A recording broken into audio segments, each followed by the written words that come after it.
Hey, welcome back to another episode on CypherCraft. And in the last episode, we went ahead and we explored the trial chambers, which was really fun. We got a bunch of loot, we got a new mob, and yeah, overall it was just a really fun update. We also went ahead and we finally put an interior to our skelly farm, which I think turned out really cool. And I also told you guys that in between episodes, I'll go ahead and fix this build up a little bit and also design a cottage that we can put up on this ledge right here. However, I lied. I didn't do that because I got completely distracted designing a new build, which I'm actually really excited for. And it's actually hands down my biggest build yet. So yeah. But I will come in here sometime during the video and just throw something together. It won't be anything fancy, but yeah, I just want to drop everything and work on this new project.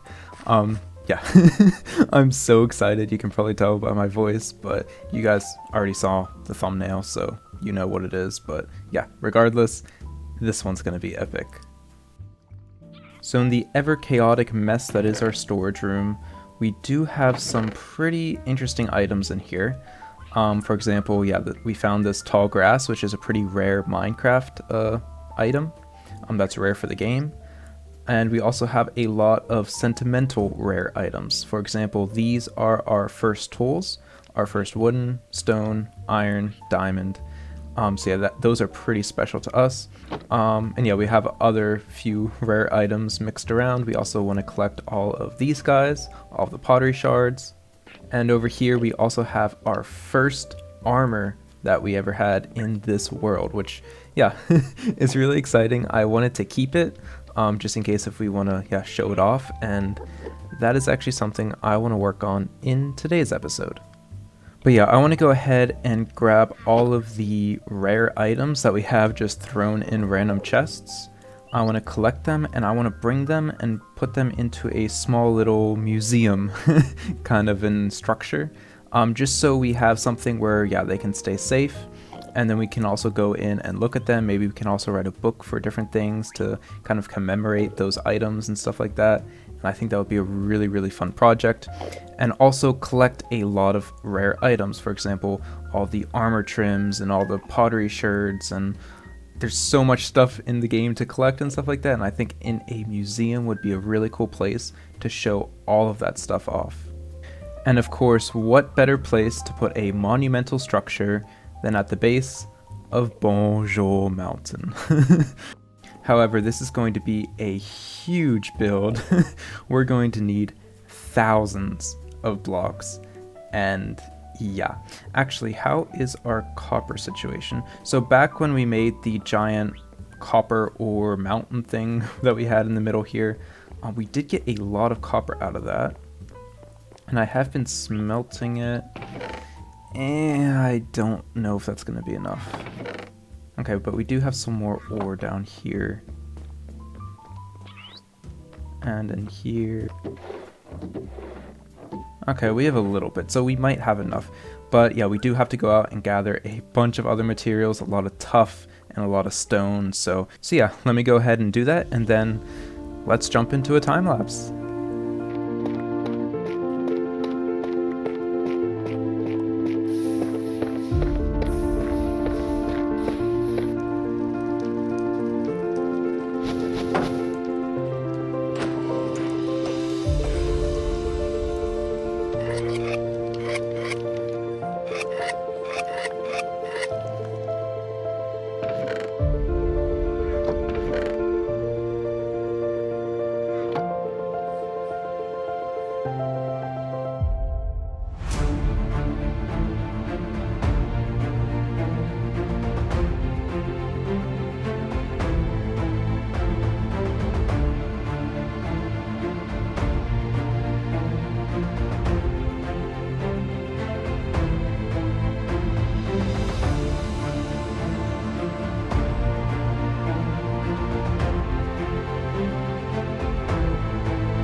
And after 2 days of building and thousands of blocks utilized, the temple is finally finished. And I think it looks absolutely epic. This one took a long time, but I think it looks so good. I absolutely love the gradients that we have with the copper. I think that looks really, really good. It also adds a little bit of color to the area. And I absolutely love these little copper bulbs that we have under the stairs, which kind of light up the walkway. And I think that looks really cool. That's something that you actually see in a museum. As for the roofs, I wanted to add a gradient to them as well. However, I thought that was a little bit too busy and too distracting, and then everything's kind of just blending in together. Maybe I'll try to kind of do like these two greens here up on top. But yeah, for now I'm just gonna leave them the way they are. But yeah, I'm really happy with the way that this turned out. Now my only criticism is that it is very big. I mean, it kind of has to be, because this is going to be a very important structure containing all of the important artifacts that we have in our world. So this has to be a very special building.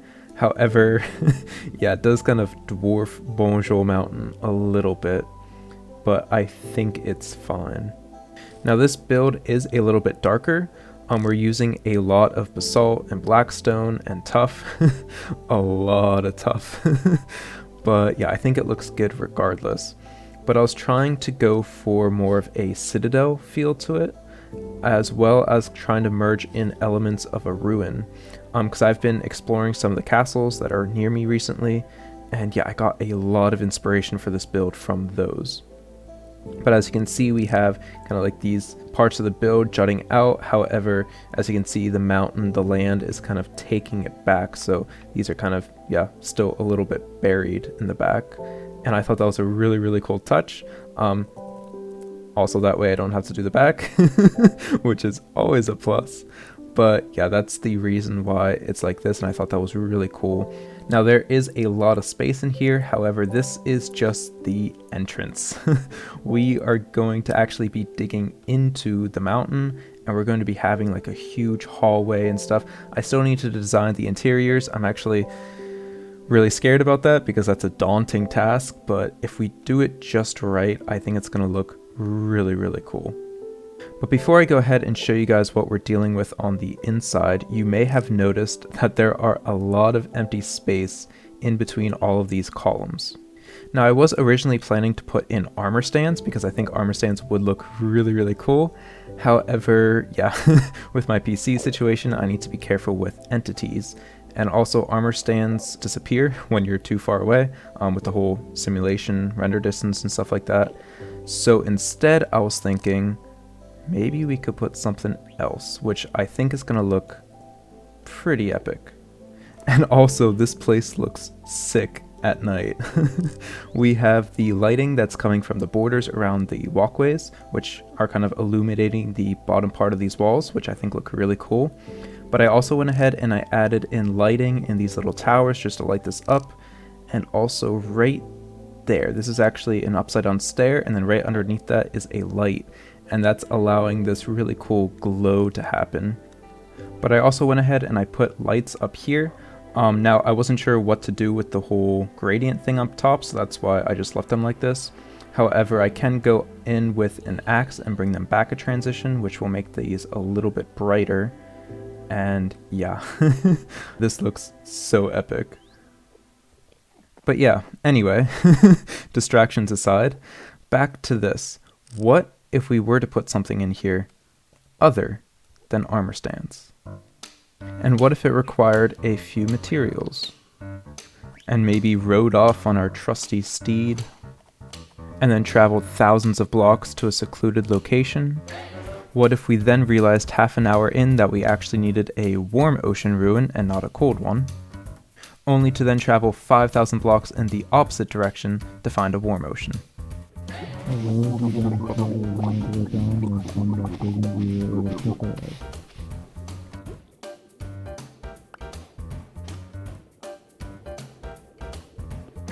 And what if we then somehow lost our donkey? Like seriously, where is he? And what if we were then to travel 1700 blocks back towards spawn? And what if we were then to fix the farm that your mom broke, said hi to Eric, and built an enclosure? And what if we were to just boop and boop? And then what if we waited and waited and waited some more and kept waiting and kept waiting and continued to wait in order to farm a bunch of ancient seeds?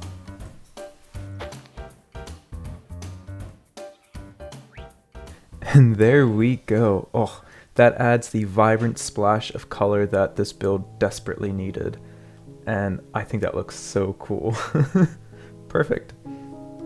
But yeah, I did go ahead and, yeah, by the way, this used to be the stables or the pen that we had for our horses and stuff. I just didn't tear down these sections, so it's kind of funny because it kind of looks like ancient ruins or something. But no, it's just a temporary build. However, yeah, I did go ahead and collect a bunch of stuff which I thought we could probably put into the museum. So starting over here, we have our getting an upgrade challenge where we have our first wooden, stone, iron, and diamond tools. So I think that's really cool. We saved all of them. We also have our first silk touch axe, which we needed to finish our starter house, as well as the first bow that we found, which was actually the cause of our first death. So that was fun. We also have the first buried treasure map that we ever found. Maybe we can go back and fill out the rest of the map because it's only half filled out. But yeah, I thought maybe that would be kind of cool. Basically, I'm just a hoarder. I can't throw out anything, so this is an excuse for me to, yeah, justify my hoarding needs. And then we also have the heat source. Now this is actually from the very first lava pit that we found up here before we started the big dig. And we actually used that to power all of our furnaces, and that's what kept us alive in the early game. So I think I still have a video of that. I'll go ahead and throw it up on screen now. But that's cool that we have that. And then of course we have the Allen key, which is important to keep for reasons. And then of course we have our tall grass, which in the game is a very rare item. I think we found that on the first episode.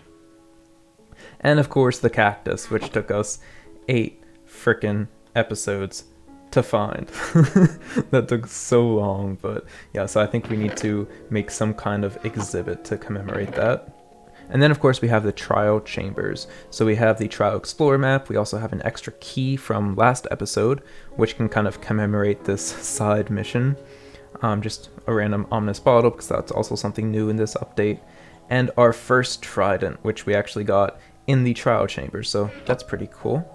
Just a bunch of random items that I have a lot of sentimental value to me.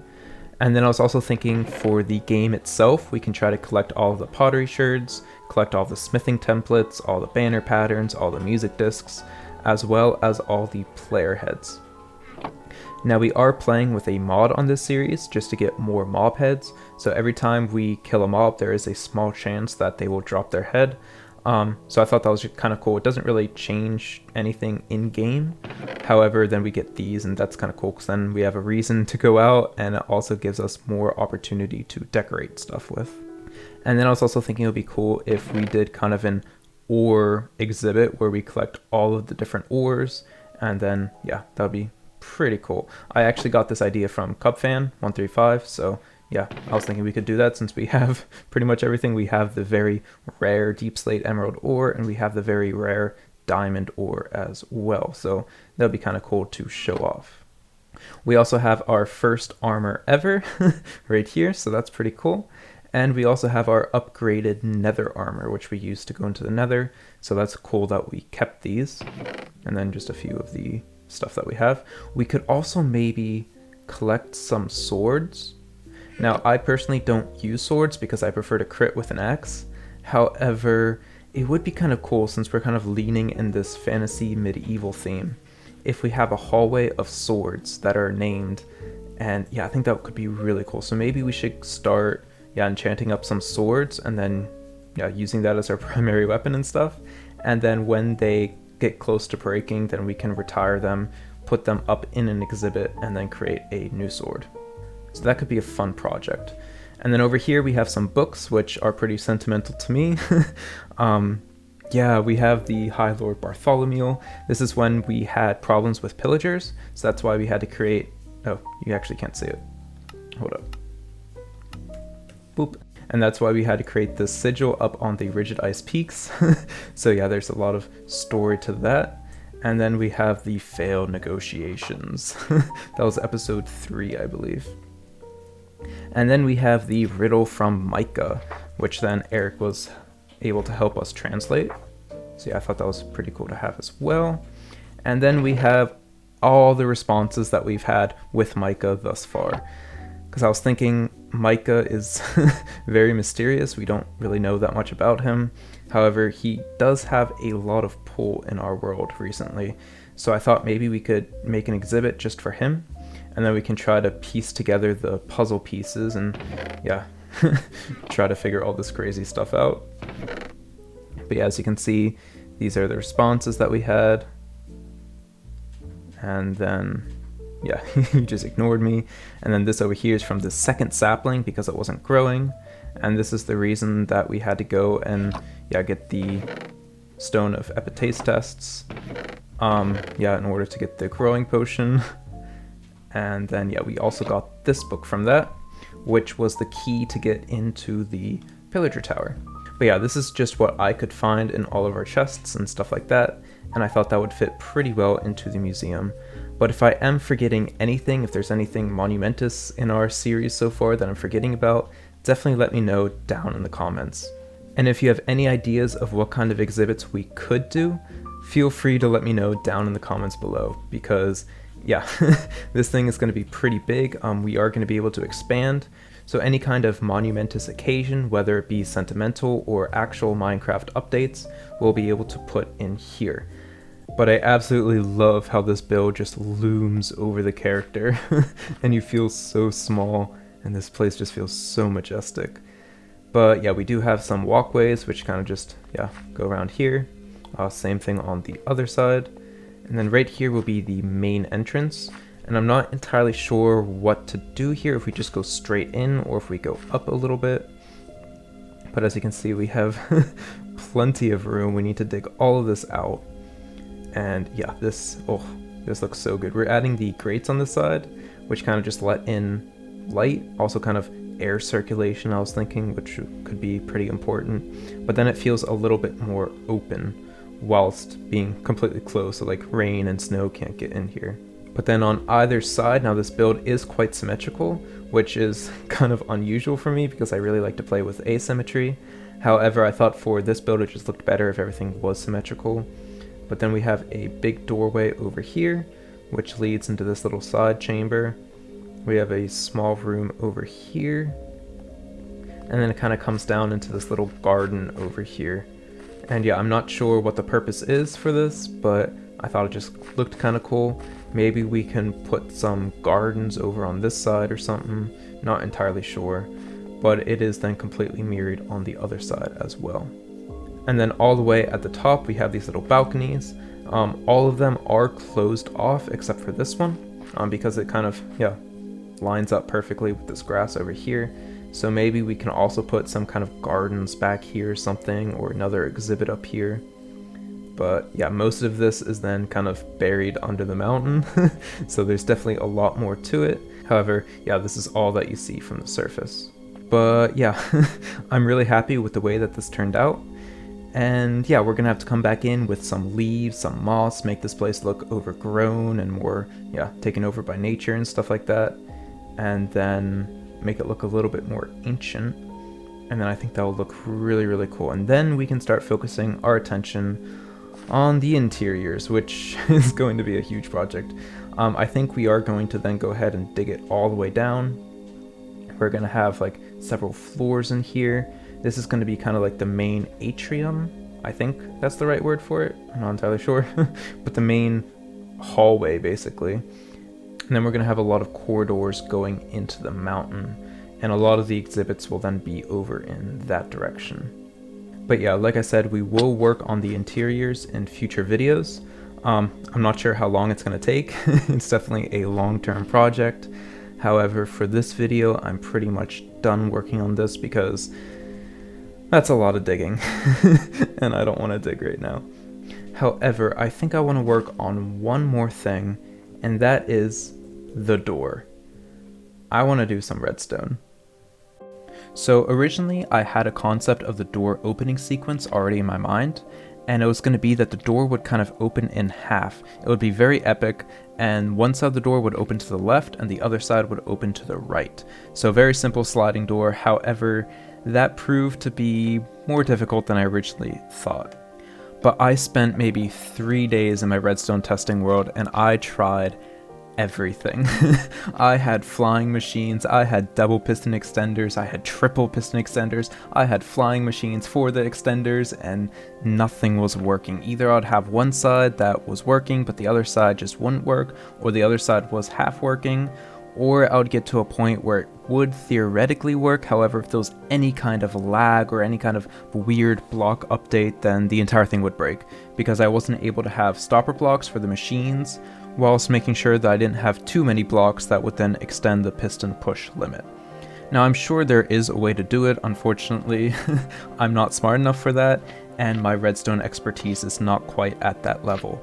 However, after 3 days, I just threw in the towel, and I ended up finding a video from Monocle, which is the design that you're watching right now. And yeah, he had a really good 5x5 piston sliding door, which I thought was really beautiful. It was very elegant and very satisfying watching the opening and closing sequence.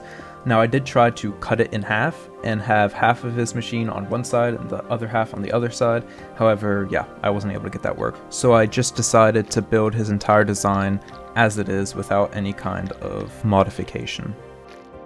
But I'll go ahead and I'll put a link in the description box below.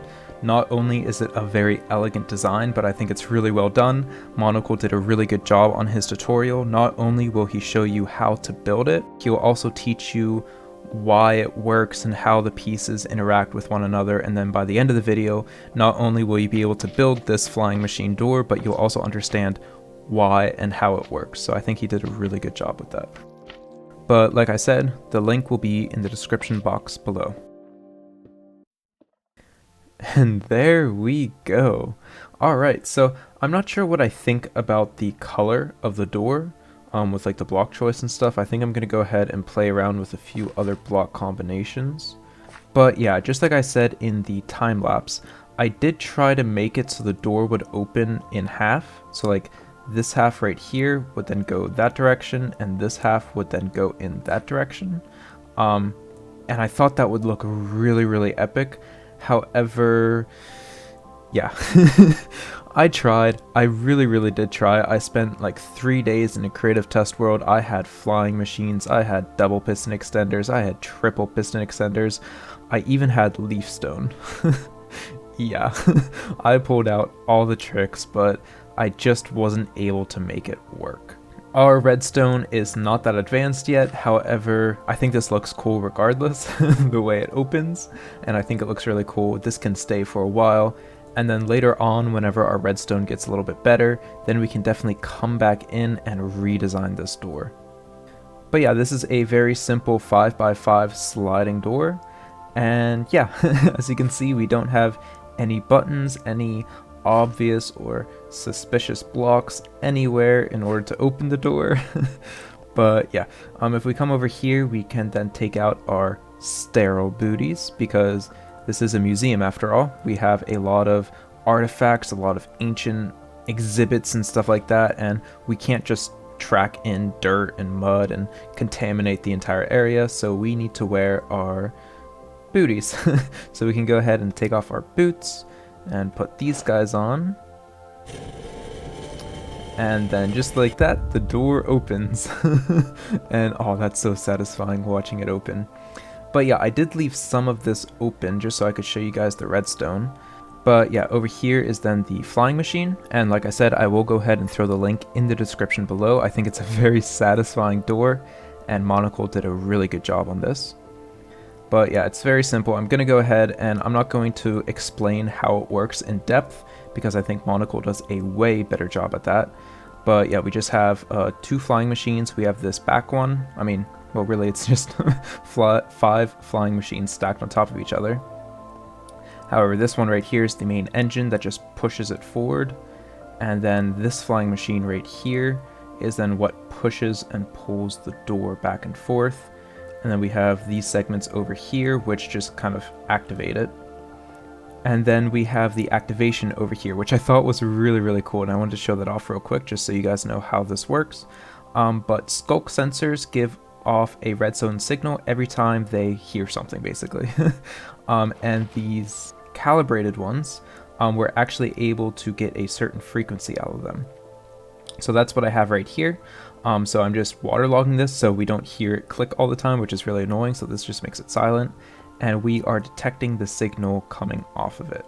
Now we do have a book over here with 15 pages because there are 15 signal strengths.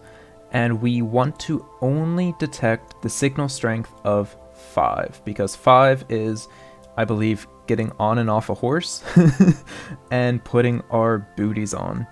So in order to do that, right, we're going to block off 4, so the first 4 signals. So anything less than that, and the signal's not going to be read, it's just going to be canceled out. Anything stronger than 4 is then going to show, and I think we can do that with, yeah, if we show this. I believe that placing and breaking block is 7, I believe, signal strength. But yeah, so the 5th signal strength will then activate this redstone right here, which will then activate the flying machine. However, we only want 5. We don't want anything stronger than that, like placing and breaking blocks. So that's why we have this. Anything stronger than 5 is then going to activate this redstone, which is basically just going to go ahead and cancel out this comparator, so the signal is not able to go through. So as you can see, whenever we place and break blocks, this activates. However, this is not able to go through, which means only the signal strength of 5 is going to be able to activate the flying machine, which means, yeah, every time we put on our booties, just like that, and we got to get out of here. Nice. And then we can go ahead and just throw them back in here.